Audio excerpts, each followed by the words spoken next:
ମନେ ରଖିଥିବେ, ଚାଲି ଯାଇଥିବା ସମାଜର ଅନୁତାପ ଓ ଆସିବାକୁ ଥିବା ସମାଜର ଚିନ୍ତା। ଏହା ଏପରି ଦୁଇଟି ଚୋର ଅଟନ୍ତି, ଯେଉଁମାନେ କି ବର୍ତ୍ତମାନର ସୁନ୍ଦର ସମୟକୁ ଚୋରି କରି ନିଅନ୍ତି।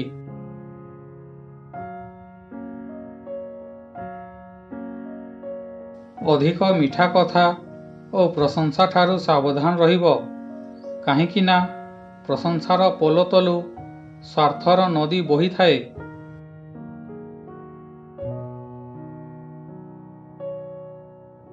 ନିଜ ଲୋକଙ୍କ ହାତକୁ କେବେ ଛାଡ଼ନ୍ତୁ ନାହିଁ, କାହିଁକି ନା ଯାହାକୁ ନିଜ ଲୋକ ଛାଡ଼ି ଦିଅନ୍ତି, ସେମାନେ ଅନ୍ୟ ଲୋକଙ୍କ ହାତକୁ ଚାଲିଯାଆନ୍ତି।